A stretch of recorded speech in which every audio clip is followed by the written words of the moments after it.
किसी भी इंफॉर्मेशन को, फाइंडिंग्स को और ओवरऑल जो भी डायरेक्शन जा रही है चीज़ों की, उसको जब एक्सप्लेन किया जाता है, एक्सप्रेस किया जाता है, तो वो रिपोर्ट्स के थ्रू किया जाता है।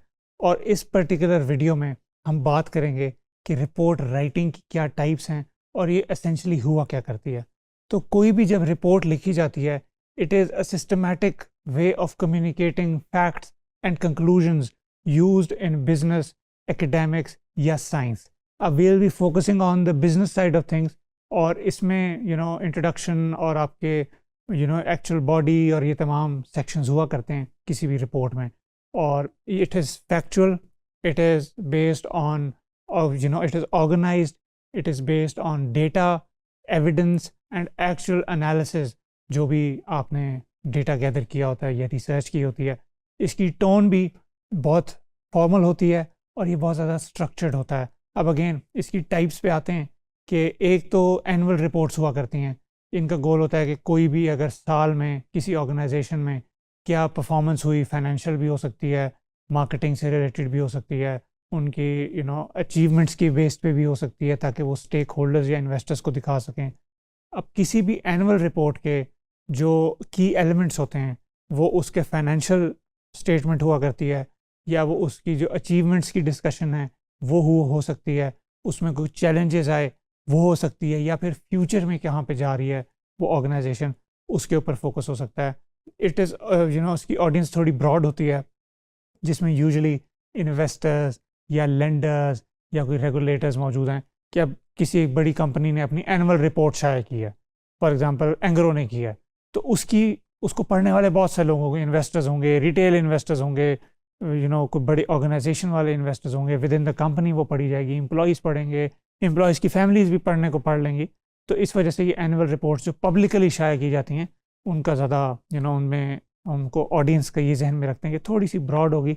At the same time annual reports एक बंदा यूजुअली नहीं बनाता होता इन बड़ी ऑर्गेनाइजेशंस में, ये पूरा टीम एफर्ट होती है, इसकी पूरी टीम हुआ करती है जो ये रिपोर्ट्स पे काम करें। हाँ, ये हो सकता है कि आपको कोई क्लाइंट हायर कर ले जिसका बहुत बड़ा सेटअप नहीं है, उनके पास कोई इन हाउस टीम नहीं है रिपोर्ट्स बनाने के लिए, तो वो आपसे रिक्वेस्ट कर लेंगे जी आप हमें ये रिपोर्ट बना दें। एक और टाइप जो है वो है बिजनेस रिपोर्ट। अब बिजनेस रिपोर्ट का ख़ास जो ताल्लुक है, उसका मकसद है डेटा कम्युनिकेट कर ले, फाइंडिंग्स कम्युनिकेट कर ले और रिकमेंडेशंस कम्युनिकेट कर ले अबाउट द बिजनेस, ताकि उसको हेल्प हो सके डिसीजन मेकिंग में और प्रोग्रेस ट्रैकिंग में या किसी भी प्रॉब्लम सॉल्विंग में। तो ये बिजनेस रिपोर्ट ओवरऑल रहा करती हैं। इसमें भी फाइनेंशियल एनालिसिस होता है, इसमें भी प्रोग्रेस होती है, इसके अंदर भी सेल्स की रिपोर्ट ऐड की जाती है, मार्केट रिसर्च ऐड की जाती है, फिजिबिलिटी बनाई जाती है, ये मल्टीपल चीज़ें होती हैं। But this is particularly in house.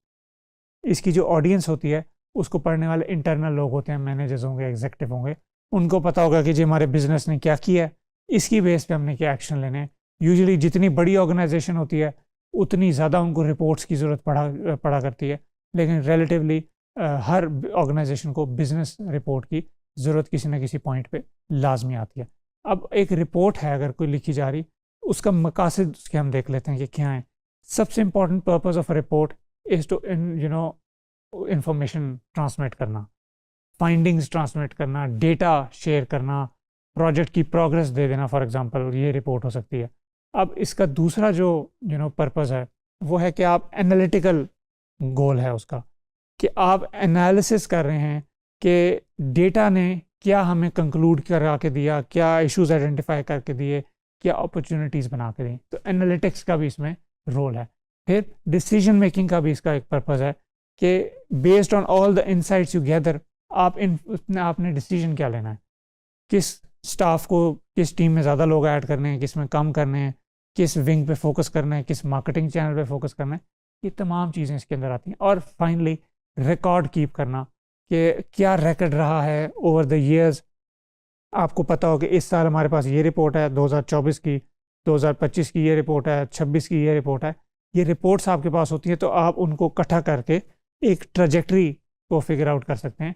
और किसी भी फ्रीलांसर के लिए आपके क्लाइंट को जो भी रिपोर्ट आप उनको जमा कराएंगे, it should be valuable, it should be actual practical होनी चाहिए।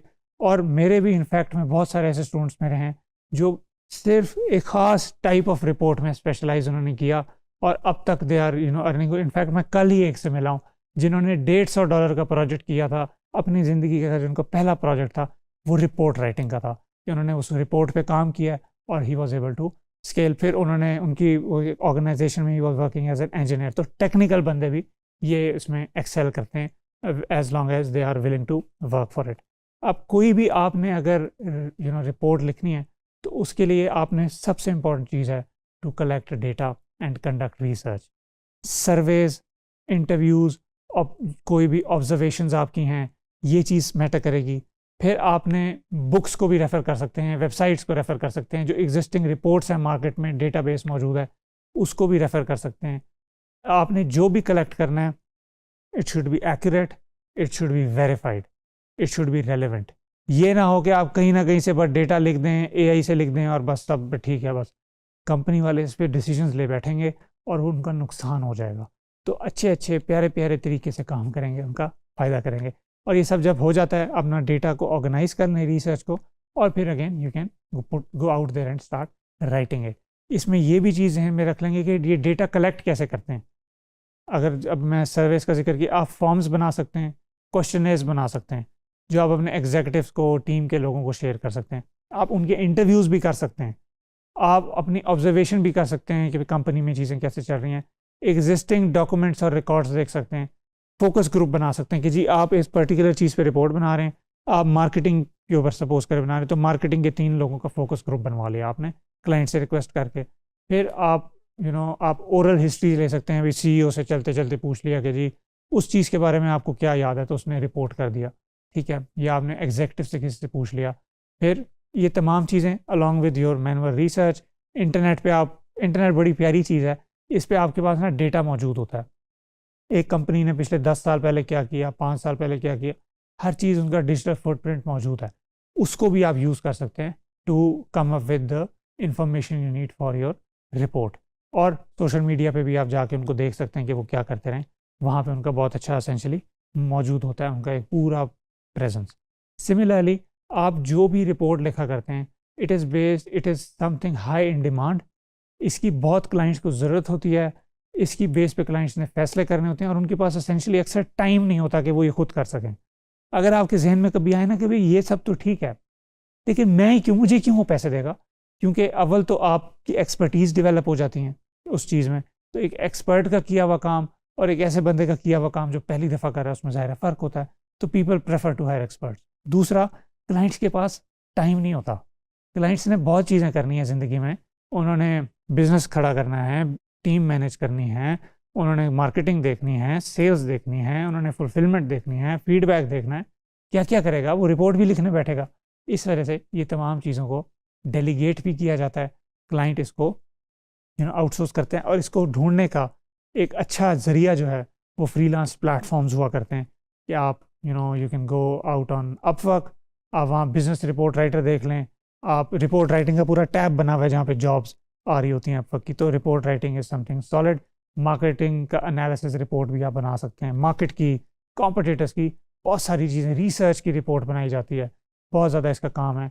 और पर्टिकुलरली फाइवर पे भी इसको आप एक्सप्लोर कर सकते हैं। वहाँ भी एट द सेम टाइम बहुत सारी ऑर्गेनाइजेशंस इन पोजीशंस पे इन हाउस भी लोग हायर किया करते हैं, जहाँ पे एक्सटेंसिव उनको रिक्वायरमेंट होती है डेटा की, मैनुअल्स की, रिपोर्ट्स की। और उसमें भी आप अगर ऐड हो जाएं किसी ऑर्गेनाइजेशन में तो you can add a lot of value there. और लास्टली, ये तमाम जो रिपोर्ट राइटिंग की दुनिया है, इसमें आपने अटेंशन टू डिटेल आपके लिए बहुत ज़रूरी है।